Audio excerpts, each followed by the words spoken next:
बरेली से बड़ी और चौंकाने वाली खबर सामने आई है। पहली बार बरेली में इंटरनेशनल गैंग का हमला हुआ और टारगेट कौन? बॉलीवुड स्टार दिशा पाटनी का घर। 2 दिन तक कई राउंड फायरिंग, पूरे शहर में दहशत का माहौल है।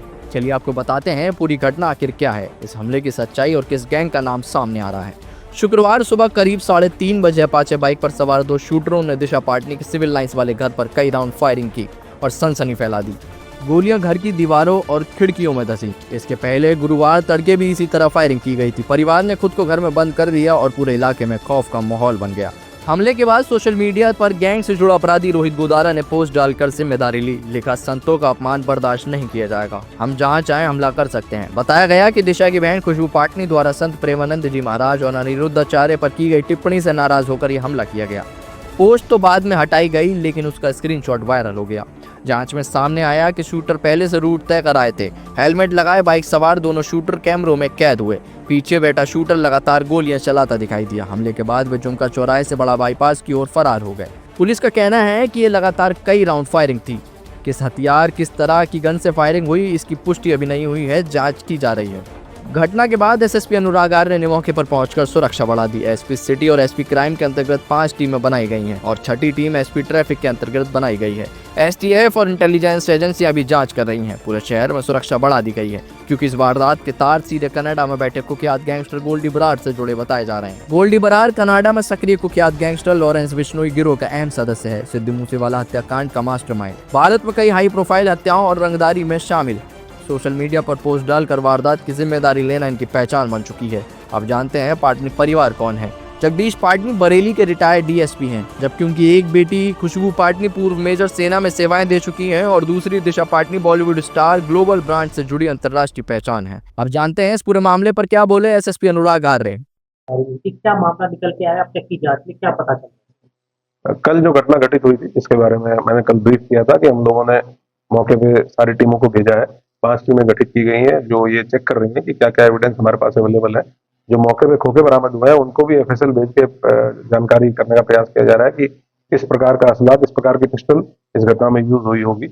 परिवार से भी मैंने अलग से बातचीत की है, उनकी अगर कोई आशंका है उनके बारे में जानने के लिए। एक एसपी ट्रैफिक के नेतृत्व में 6ठी टीम हम लोगों ने सीसीटीवी कैमरा के लिए लगाई है, क्योंकि वो एक बहुत महत्वपूर्ण एविडेंस हमारे पास है, जिसके माध्यम से जो ICCC का कंट्रोल रूम है और अन्य भी जो प्राइवेट लोगों के कैमरे लगे हुए हैं, हम लोगों के कैमरे लगे हुए हैं, उनसे महत्वपूर्ण फुटेज प्राप्त हो, ताकि जो वाहन यूज हुआ है और जो लोग घटना करने के लिए आए हैं उनके बारे में, उनका हुलिया पता करने में हम लोगों को मदद मिल सके।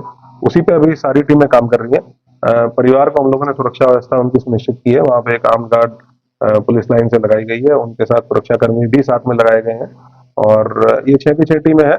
लगातार सीनियर ऑफिसर्स के द्वारा सुपरवाइज किया जा रहा है और हम लोग उम्मीद कर रहे हैं कि जल्दी हम लोग घटना का अनावरण करें। घटना किस प्रकार से हुई, क्यों हुई, कौन लोग इसके पीछे थे, इसके बारे में विस्तृत जानकारी हम लोग निकाल पाएंगे जब घटना का अनावरण होगा और अपराधी पकड़े जाएंगे, उनसे डिटेल में पूछताछ की जाएगी। तो क्या लगता है विदेशी पिस्तौल से फायरिंग हुई है? क्या इस परिवार के फिरौती वसूली की कहीं कोई बात निकल के सामने आई है? नहीं, इस प्रकार की कोई भी ना आशंका परिवार के द्वारा बताई गई है और ना ही इस प्रकार की कोई बात फिरौती से संबंधित किसी भी प्रकार की कोई बात अभी तक सामने नहीं आई है। जो वेपन यूज हुआ है उसके बारे में जरूर हम लोग एफएसएल भेज के ये जानकारी करने की कोशिश कर रहे हैं, क्योंकि वहाँ लोकल लोगों के द्वारा 6-7 राउंड फायरिंग की बात बताई गई है और कुछ लोगों के अलग अलग वर्जन है मौके पे, लेकिन जो फील्ड यूनिट के द्वारा भी वहाँ पे मौका मुआयना किया गया, उनका भी ओपिनियन है कि मल्टीपल राउंड वहाँ पे फायरिंग हुई है। तो कौन सा वेपन इसमें यूज होता है इसके संबंध में कंक्लूसिवली बताना तभी पॉसिबल हो पाएगा जब जो हमें वहाँ खाली खोखे मिले हैं उनका एक बार टेस्ट हो जाए कि किस तरह का वेपन उसमें यूज हुआ है। 9mm के कुछ खोखे मौके से बरामद हुए हैं, तो ये तो क्लियर है कि पिस्टल उसमें यूज हुई है, लेकिन कौन सी पिस्टल यूज हुई है इसके बारे में कंक्लूसिवली अभी बताना पॉसिबल नहीं होगा। लेकिन महत्वपूर्ण क्लूज कुछ हम लोगों को मिले हैं। हम लोगों की जो साइबर सेल की टीम है वो भी इसमें लगी हुई है, सर्विलांस की टीम भी लगी हुई है, जो ICCC की कंट्रोल रूम की टीम है उसको भी स्पेशलाइज इसी काम के लिए लगाया गया है। तो उम्मीद है कि जल्दी हम लोग कुछ ना कुछ ऐसी लीड हम लोगों को मिलेगी जिसमें हम लोग घटना को वर्कआउट कर पाएंगे और कठोर कार्रवाई सुनिश्चित कर पाएंगे। सर, इससे पहले बताया जा रहा है कि एक दिन पहले फायरिंग के बाद लोगों ने वो उस घटना को सुबह जब लोग उठे थे, इतनी बातचीत हम लोगों के द्वारा लोकल लोगों से की गई, उसमें इन लोगों ने बताया कि जब ये सुबह उठे तो आपस में चर्चा हुई कि रात के टाइम पे कोई फायरिंग जैसी आवाज आई थी।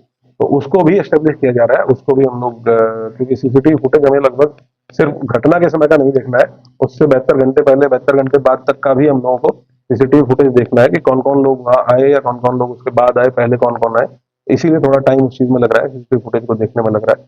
तो ये कंफर्म हो पाएगा कि पहले की घटना क्या थी वहां लोगों के द्वारा, लेकिन ये बताया गया कि एक दिन पहले रात के टाइम पे फायरिंग की उनके द्वारा सूचना उनको आवाज सुनाई दी। और जब सुबह उठे हैं लोग 6:30-7 बजे, तो आपस में जब बातचीत हुई तब उन लोगों ने एक दूसरे के साथ शेयर किया। तो उसके बारे में अभी हम लोग साक्ष्य संकलन कर रहे हैं।